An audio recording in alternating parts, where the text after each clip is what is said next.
talk about water. So the world's most emotional topic. So whether we have too much or not enough, whether it be a flood or a drought, a lot of emotion drives from that. How on earth do you navigate that? Sometimes not that well. No, look, it is, as you said, it's a hugely complex topic as well. And it is really, really emotive. We all, I think, as New Zealanders, we are surrounded by water. You don't have to go very far to whether you see the sea, a river, a stream, a lake, we can all have a connection to water in some way, shape or form. And so, and we all have memories of, growing up, going swimming and fishing. And, a lot of our recreation as Kiwis involves water. So that really does drive some of the emotion behind it. But in terms of how it's managed, it is really, really complex. And so you have to sort of try and navigate through the emotion. And the emotion is important, that feeling of connection to it can't be disregarded. But there is no simple case, one size fits all, when it comes to managing water in New Zealand. It's unique from Otago through to the Waikato. Our needs are all different. So it requires a lot of listening and a lot of conversations, and also I think recognizing that water is a long game. It's something that's been here for a long time. It will hopefully be here for a lot longer. But the world that we're living in is changing, and we all kind of need to move and adapt with it. Yeah. And it's important to us. It feeds us. It grows our food. It is our drinking water. It is really, really important. Yeah. And I know when we've spoken previously, you talk about it in a very holistic sense. So this is not about, and I think we see online all the time, it's about farmers wanting to farm more, but it's communities, I live in the Waikato, and we've got hundreds of thousands of people in urban communities that need water as well. This is actually about community well-being water, isn't it? It's not about just one thing. That's right. And we talk about sort of water for food, water for life. And that really is kind of what it comes down to. It's, every time you take a sip of your nice Central Otago Pinot, it's had water to grow the grapes, all the fruit and vegetables in New Zealand, or a really large proportion of them, are grown under irrigation. But equally too, as you said, our communities are growing rather than shrinking, and so their needs are increasing as well when it comes to community drinking water and safe community drinking water, but also even towns and sort of what commercial and industrial users need as well. If we want to increase the prosperity of our communities and encourage more commercial and industrial uses, there's a demand that comes with that. So how do we balance all of that up while still making sure that we're actually looking after the resource that we got? Yeah. How do you feel then when you hear lots of misinformation or lots of stuff getting thrown about, when you technically understand, and I know you said it's super complex, so you'll never know exactly how everything's working, but how do you navigate in your own mind when you're hearing people saying, you're killing water, or there's not enough water, there's too much water, it's dirty, it's not dirty, it's whatever? How do you deal with that? I try and break it down, some of the complexities around it. Yeah. Look, it's misinformation and emotion together are kind of a bit of a bad pairing, and I don't say that, to be horrible, but generally the emotion often lacks fact, and I don't also just want to tell people how it is. I genuinely want to help people understand how some of these systems work and what it means, and actually put some realism around it. That's not as easy as it sounds always, as you can imagine. You made it sound really easy. Yeah. Like I said, it's a long game. It takes time, and it's about changing people's perceptions of things. We've come through a time where, irrigation, as an example, was always tagged to, dirty dairy. And that was a soundbite that was really easy for people to grasp, and it got a lot of traction, to be perfectly honest. But in reality, yes, irrigation is used for dairy farming, but it's also used, I said, for, fruit and veggie production, for, all the arable production, barley, wheat, water for your grapes, all of that sort of thing. And it's not just about a one land use system, and so It's it survival, is. right? Like it's not about, Yeah. it's not about getting rich on doing more of something. It's actually just about adaptation and survival now. It is. And I think, look, in reality, the days of sort of doing a lot more are gone in terms of intensity of systems. Yeah. But saying that, there is a lot of land out there that could really benefit from having some water. And I'm even thinking of, there's a lot of undeveloped Māori land, for example, that needs water really to be productive and actually make it viable for them and their own communities and their own well-being. And so we've got to kind of release some of the old thinking that we've got around water and start to think about it way more strategically than what we have been. Yeah. And so when we hear, how there's so much misinformation, or I don't even know if it's misinformation. Sometimes it just feels like lots of confusing information. When we hear about water quality, and it's, is it that we just can measure things down to a more accurate level now, or is it as bad as we hear? Or I mean, can you kind of shed some light on the truth for us? Yeah.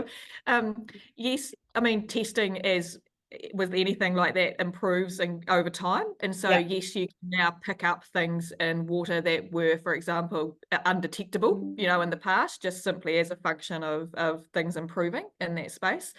But equally too, we haven't always been actually that good at collecting data around water.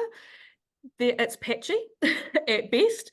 It's also not necessarily terribly consistent. So what I mean by that is that some of the parameters that are being measured, say in Canterbury rivers, the same isn't being measured in Otago and Waikato. So when you start to then talk about things, you're not talking about them from the same place, if that makes sense. And so we, as a country, we've been probably a bit blasé about data collection, and then it's really easy for the data that we do have to be construed in a way that doesn't necessarily paint an accurate picture. But it's that's the space that we find ourselves in, and I wholeheartedly believe that is one area we need to do much better in going forward. Is you can't manage what you don't monitor, and so we need to be doing that much better. Yeah. And would you, if you had a magic wand and you could have everything that you wanted around measure, would it be that we measure the same things in every region, or would it be about timing of measure, or what would you see as a really great place to start with measure? I think there would be some what I would call base measures that you would do around the country. And then because each water body can have its own quirks, there may be some site-specific then parameters that you would need to add into those base variables so that you are actually collecting a true picture for your catchment, for example. And so, but even things around, the frequency of the monitoring and those sorts of things, there does need to be some better alignment around that. And look, I get that some of this monitoring, there's a cost to it. It's not free. But if we're going to start making good, informed decisions about water management in New Zealand, we need good data in order to do that. Or else we're just making decisions in a vacuum, with absolutely nothing to support what it is that we're doing. That generally tends to create really conservative management. And look, I get why that is, if you don't know, you tend to err on the side of caution. But there are some perverse outcomes that come from that as well. And so, the more we know, the better we will get at being able to better manage this amazing resource that we've got. Yeah. And I guess it's about looking at it as an investment, isn't it, rather than a cost. And I think when you come back to the cost of it, when you have to, and I guess that probably impacts measurement too, because you have funding for 3 years and then you don't have funding. So then you have a gap in the data. Yep. And that is a really happens all the time. Even if you think about regional councils, they divert rates somewhere else, and we go and look up databases, for example, which in Canterbury, we're really lucky. The council has a really good access system to their data for externals. But, I was looking at one yesterday for a job and they monitored it for 2 years and then stopped, and it's like, oh, that's great. And that 2 years was now 10 years ago. So, it doesn't really help me tell the story of what's actually happening now. And look, again, I get why that's happened, but as I said at the start of this, water is a long game, and I like your thinking of it as an investment. It is, we're talking about intergenerational future stuff here. We've got to kind of lift our gaze with this and look out. Yeah. And stuff that takes, it's not as simple as putting it's not like a pool. You don't throw a bag of salt in and then you've cleaned up the whatever's happening. Unfortunately, it's a 20-year, 30-year, 40-year lead to remove damage that may have been done. And when I say damage, it may be just general life or whatever. But it's time to undo things. Yeah, and you're right. I mean, in some catchments, you will see improvements quickly, and in others, you're right, those timeframes are decades before you'll start to see things turn around again.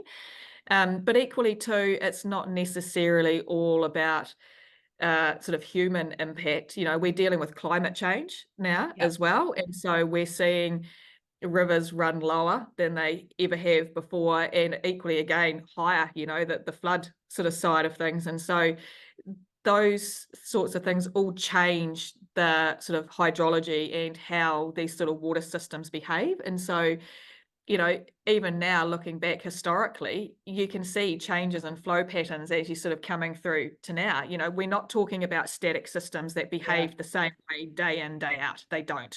Yeah. Would be nice if they did. It would make my job so much easier. I know. Doesn't I work guess there's that way. no cut and paste for you, is there? There's no, it'll be fine. I'll just put this proposal over. And look, there's a lot of debate. Here's another part of the emotion of water is whenever we talk about storage. Now, this has always confused me a little bit. Now, in my simple mind, I'm assuming if you have storage, you can create like a really nice ecosystem around that, and that becomes its own kind of, like cool thing. Where does the emotion come around storage? I've never understood why people get upset about creating a future proof. Look, it's interesting. I mean, look, you're right. Storage has its real positives, and the kind of the recreational and some of the ecological and biodiversity, good. There are some good things to come from it, depending on where the storage is. So, damming a river still does have some negative impacts. And I'm thinking of things like fish passage for, eel or tuna, for example, who are migratory species that need to kind of move up and down systems. But as humans, we're actually quite creative. And, there's some really super smart people around who you can mitigate that. They talk about things now like fish ladders, so that, these migratory species can climb these ladders and sort of move through the systems as they normally would. But there are pros and cons. But I think ultimately, though, especially where we are now as a country, where our community water supplies are coming under increasing pressure, for example, this is a conversation, again, we need to get a bit real about. And look, there will be places where putting a dam in or a storage in, for example, you just wouldn't, it make no sense. The negatives would far outweigh any positives. But equally, there would be plenty of areas where there would be amazing wins for those around and those communities in those catchments. And so we've like I said, these conversations have got to be real. Yeah. And I guess too, when we take water from the sky, it was going to run out to the sea. I don't know, my stats might be wrong, but is it 97% of the water runs out to the ocean or something that falls out of the sky? So then I look at that and I'm like, even if we had storage and we collected maybe 3% of that 97%, then that's still not going to impact the flows going out to the ocean. I just, that's probably where I get a bit confused as well around that rainwater. We have that opportunity. That's right. And storage also too doesn't necessarily always mean damming a river. There are other ways to think about storage in terms of out of stream storage. I'm getting a bit technical now, but building storages off the river systems and diverting water into them. We're also really fortunate as a country that in lots of areas we have big bathtubs sitting underneath the ground in our aquifers, you know, so also using aquifer storage too. So, you know, there are many, many prongs, I guess, to this conversation, but it is about thinking, you know, what do we need going forward? And even if we think about the likes of, you know, the Cyclone Gabrielle and those sorts of ones, and we saw the impacts there, you know, some storage in some of those systems would have buffered some of those effects coming through. And then also too, you know, when their water supplies were devastated after that, you know, we've got to start thinking more holistically about storage. It's not just for irrigation, it is for multi-benefit and multi-community use. Yeah. And I guess also we need to not just think about what we need now, but what we might need in 20 years. And if we keep debating the good, bad, and evil, you know, I think we've become very binary of whether, you know, storage is good or it's bad. And that's just not how it works, because ultimately you can't go back in time, build storage, and have rainfall again. And I think it just isn't making sense. You know, it's this emotion seems to be stopping action. Yeah, but I think too the emotion is tagged to, you know, sort of probably the productive land use and that sort of that irrigation side of it, where again that the majority, well, no, I won't say the majority. I think there is a strong perception out there of a vocal minority, probably more truthfully, that have sort of tagged that sort of thing as being bad. Whereas the conversation, it's, I mean, that's a really minor part actually of the conversation, to be perfectly honest. The bigger part is around those community needs and also too, you know, the well-being of some of those river systems. The schemes that we have in place at the moment and ones that are still proposed, you know, a massive part of those is actually about enhancing the flows in those rivers, so maintaining them in a better state than what they currently would be under natural conditions. They would be supplying their local communities with water. There's firefighting water that comes in there. There's flood buffering. There's, you know, the opportunity for iwi land development as part of those things. It's a really way bigger than just, oh, you're going to irrigate that land for more dairy cows. That's a really simplistic and untrue looking at it. Yeah, and it's not a cartoon, is it? Where there's, you know, an evil man rubbing his hands together and siphoning off all the water, and so all the trees over there die. It's you know, as you said, it's engineers like yourself working through. And I imagine when you've got an irrigation scheme that's running off a river, all of a sudden that river gets a lot of attention. Yep, it does. Yeah, and look, you know, some of the irrigation schemes, you know, do take a big proportion of the river flow out. But equally too, like I said, again, it's not just as simple as that when you think about all of the other, you know, positives that come with that scheme being there. And I said, you know, many of them do deliver water to the towns as well. They are providing environmental flows. You know, there aren't very many these days that are just simply about irrigation on its own. Just taking water. Yeah. Yeah, and look, we talked about before too, you know, storage, we are talking, again, the long game here. It is something we need to invest in as a country, and along with fixing some of our water supply systems and, you know, wastewater networks and those sorts of things. And look, again, this stuff isn't cheap, but it's for yours and my grandkids and their grandkids and those generations to come. You know, we've got to stop being so short-sighted about this stuff. Think about this, as I said, in a longer term. Yeah. And when I think about emotion too, I think, you know, and you blow my mind how you navigate this, because it's almost like, you know, when I talk to Emma Crutchley, you can never make anyone happy. So you've kind of got people in the farming space thinking you're not doing enough because we should have more here. And then you've got environmentalists who think you're killing every waterways. And then you've got that political kind of umbrella. Like, how do you navigate, or how do you get yourself through when you know you're doing what's right, but you feel like everyone's kind of labeled you as a villain? Someone once said to me that the best outcome or the measure of success is when we're all equally miserable. Nice. Yeah, and that stuck with me, funnily enough. I mean, it's not a perfect science, we're never Yeah, ever going to get this completely right. But it is about there will be give and take on every person who sits around the table. And look, the reality is that you've got to come to these tables with an open mindset and be willing to change and actually willing to hear what somebody else is actually saying, because when you give somebody the opportunity to explain themselves, you can change your mind. That's totally yeah, okay. We're humans, and actually we're better to do that than try and yeah, dig toes in and maintain our position. And so it is a bit of a negotiation, really, when it comes to water. And so we do find ourselves sort of often in that space where I kind of feel like I'm facilitating negotiations around sort of this stuff. But it is about, like I said, listening lots and keeping an open mind. And like I said, accepting that we're not going to get it right on day one. yeah. Water management is active management. So, it's whatever we put in place needs to be the subject to regular review to make sure it is actually doing what we think it should. There will be, as our data collection grows and we get better at understanding how these systems are working and what is influencing them, we've got to be prepared to change with that. And just keep actively managing these systems. Yeah. I love that. So no set and forget. And I think we think there's going to be oh, well, we just need to do these 4 things and that'll be it.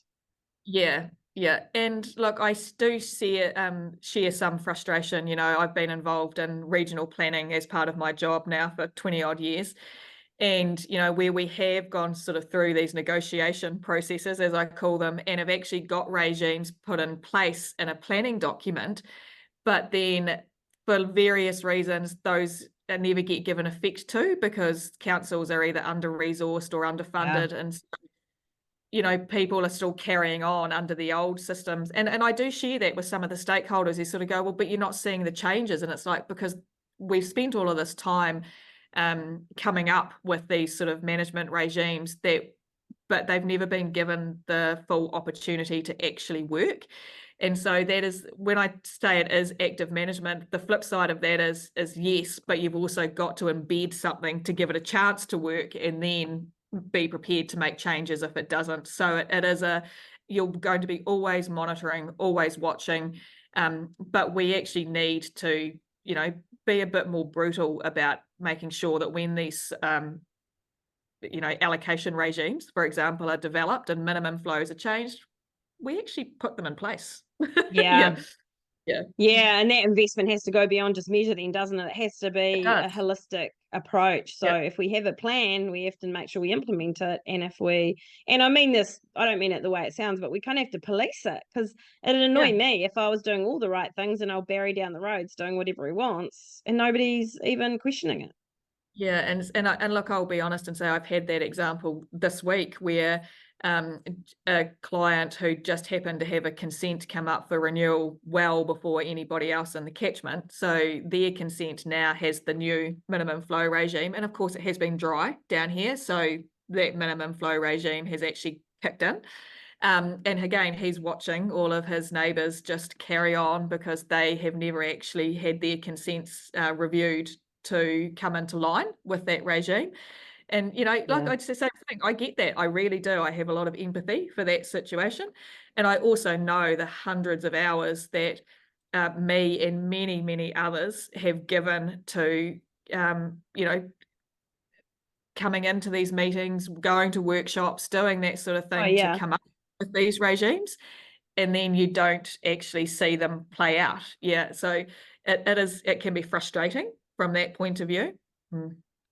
Also, going back to that whole measure thing, I think the point again is the new data that you get as you go, and that's why the active management is so important, is you might have to change the management because 1, something's not being implemented, so you're not getting the impact, or 2, you've now got accurate measurement or regular measurement and you're finding something different. So I think it's a person who I respect deeply once said recently, hold loosely to strong opinions or strong views. Yep. Love And that. I think sometimes we feel like we have a view, or we have an opinion, or we have something. And I think water is going to be, and I don't mean the pun, but it's going to be a fluid, moving, consistently thing for 50, 60, 100, 200, whatever, how many, ever 100 years. And we Yeah. can't just lock it down into one small soundbite. No, and look, as I said, earlier on, there are just about every single New Zealander has an interest in water in some way, shape, or form. So, from that point of view, it's quite unique. And even like I said, from a Māori perspective, there's lots of undeveloped Māori land, but equally too, the iwi rights and interests side of the equation, that's not for you and I to solve. That's a Crown sort of iwi conversation that needs to happen, but it actually does need to happen. There's those sorts of things that also need to be worked through. And so, you sort of take that into account along with all the other complexities. And yeah, water is a very interesting topic that nearly everybody has an opinion on. Yeah. As a apolitical person, how do you navigate that very political side of the conversation? Because regardless of what politics are happening, it's emotional and it's political, water. Yeah, look, I'm very apolitical in my discussions too. I actually don't really care who is sitting in power. What I really want to see is that anything that relates to water goes beyond whoever is in power at this point in time. Water is not something that you can deal with on a 3-year political cycle. Yeah. It's going to take investment for a start, and it's going to, like I said, some of these regimes will take decades before you're seeing, what you're actually wanting to see come through. And so you can't deal with it like that. And so any conversations that I have in Wellington are, regardless of whether it's the person in power or, one of the other parties, we're having the same conversations with every single one of them. And we actually want that kind of multi-party support for that comes with water going forward, because it can't be a political football. It's way too important to us as New Zealanders and a country. And like I said, we're talking 50, 100 years plus with water. Now, this might be a bit of a shitty question, but I'll throw it out there. How long have we really got, in your view, to keep circling the drain and playing games in this space? Like, are we running out of time? Yes, we are. And for lots of reasons. I think the big one being is, like I said, none of this stuff is going to happen overnight. So we're not going to sort of a sudden, I said, wave the magic wand. Hundreds of millions of dollars are not just going to literally fall out of the sky and this stuff will be dealt with. And so we actually need Irrigation New Zealand has been advocating for a water strategy for New Zealand, so we actually sort of start to lift it out of that political arena and go, right, what is important to us? What do our communities need, and how are we going to go about doing that? And kind of set the bus in motion, get it going in the right direction. And then it doesn't matter whether it's National, Labour or whoever in power, that strategy guides everything that sort of comes, every political decision that comes through. Yeah. So where do you think there's kind of an opportunity, are you seeing that coming to life, or are we still in the let's debate stage? I think it is starting to get a little bit more traction at the moment, which is really good. Awesome. And yeah, hopefully we can continue with that momentum and actually get something like that in place, which would be amazing. But like I said, water is so important for food, for everything that we love as New Zealanders. Like I said, the wine and beer that we all like to consume as well, right down to making sure we've got good water coming out of our taps. And so it's fingers crossed that the right positive conversations continue to occur and we see something actually eventuate from that. I think we forget that too, don't we? It's not, again, it's community, it's everyone, it's Gladys with her, I don't know, gladioli or whatever up in Auckland, if they even grow up there, wanting to water them once a day, or the lawns, or the washing your car, or that. And I think sometimes we disconnect in water because we turn a tap on and it comes out. And I know for me, it was only when I got a lifestyle block and I was in charge of my own water did I start to really understand water and really deeply connect with it. Yeah. And look, I do think we do take it for granted too. I think as long as you turn the tap and water comes out, generally you think all is well with the world. That's all you need to happen. The shower's there, you can flush the toilet. Great. Yeah. But you start to sort of step back from that, and there's so much to it, right from the water source in terms of how it is from a water quality and quantity perspective to the how you actually get the water from there to where it needs to be. So, there are so many components to it. Yeah. It's amazing. And how do you because you're super busy and, with your job too, you're traveling a lot. So with your job, you're on the road, 2 farms, but then also with your chair roles, you're traveling. How do you navigate that yourself? What is your go-to to chill and just let the world go a little bit? I ride my horse a lot, which is my go-to. And look, it's amazing the clarity of thought you can sometimes get when you're out in the back blocks and beyond on the back of a horse. So Yep. I am very selfish actually with my time for that. I always try and put some time in the week to be able to do that. And I just, I like watching a bit of crappy TV and losing myself in a good book, those sorts of And we things. all? But yeah, don't we all? But it is important that you do take that time out for yourself, because some of this leadership stuff can be quite tough. We're not always popular with what it is that we're putting out there. And you need a way to switch off and disengage from that every now and again. Yeah. And yeah, I mean, that's the thing, isn't it? I think in particular, I don't know, maybe it has been global, but I think we've been quite brutal on our agricultural leaders. And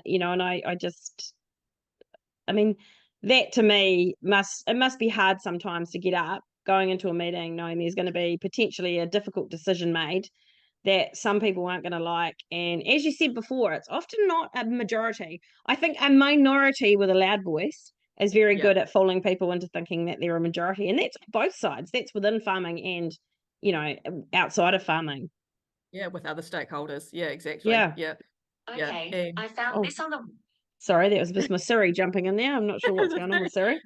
Siri was trying to be helpful. Yeah. But so I imagine that with those other stakeholders and those minority voices being very loud and often niggly, I think sometimes it's not necessarily that you got a broken rib, it's that you've just got someone stabbing you constantly in the ribs with their fingers, can be quite annoying. Yeah, yeah, and it does get, like I said, a little bit frustrating, and every now and again I sort of find myself sort of going, oh, sort of, why am I doing this? But I am truly passionate about it. Yeah. Um and look, it's not to say that there aren't other people out there who could do the same job as I am at the moment, but while I've got the skills that I've got and I'm able to do it, then I'll keep boxing on and sort of chipping away at it. And like I said, I think I've resigned myself to the fact that, again, I'm not going to necessarily be able to change these opinions overnight either, but we've got to start somewhere, and it's just a matter of just keep trucking on. Yeah. Yeah. And what's the reward then? Keep engaging, keep educating. Yeah. Yeah. What's the reward? Like, what's your reward? What is that? Like, what's your Look, not what's your why? That always sounds cheesy, but what actually gets you up each day to do this? look, when you do have the wins, it does feel really good. And so, the dam safety regulations have been one for us lately, where there's been a level of pragmatism now applied to those, and, and a good change. And that's something we've been advocating for right from day dot with those. So, that does make you sort of go, oh, sometimes this is worth it. But actually, even at a level beyond that, when you are engaging with my community and clients and hearing some of the really awesome things that they are up to, and when the penny drops for them on something and you sort of go, this is why I do it. Yeah. I just love that you're such an incredible resource for a community. That's and a couple of the other speakers have talked about, and I know we talk about education, but I think it's actually more around you're an approachable resource. Like, I know myself, I tell about the story you know, we were that time I sent you my water results and I was so excited they had low nitrates, but really, really high, what was it, really high bacteria or something. E. coli, yeah. E. coli. I was like, my Yeah. my nitrates are nothing. And you're like, yeah, but you know, basically the E. coli is quite high. You might like to Yeah. get something sorted with that. But it's, I think, Yep. again, it's that approachability. And I think you're so approachable for people and you're an incredible resource and you're able to navigate. This is the big thing I love is you can navigate and empathize with the emotion, but I've never seen it actually take you away from doing what you need to do. And that's a really powerful skill to hold.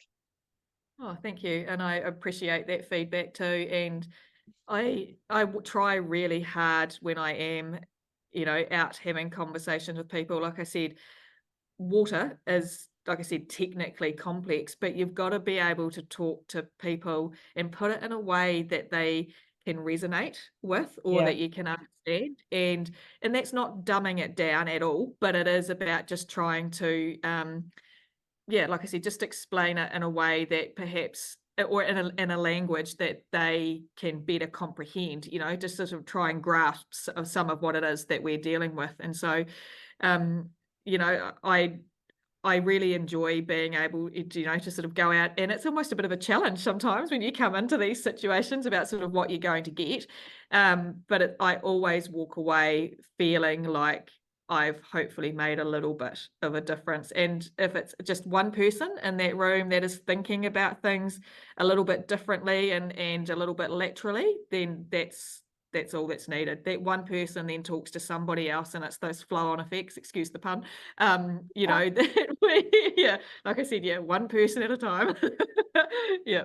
I think too we lose sight, don't we? And I may have read this morning. I'm not sure. I'm certainly not taking credit for this myself, but we actually weren't having these conversations a long time ago. And I know we're frustrated because the action's not coming, but now climate is just a natural conversation that we have. You know, water is becoming, and probably has been, sorry, water probably came long before climate, but you know, water is a natural conversation that we have. And I think we kind of almost need to credit and stop and celebrate that at least we are having these conversations.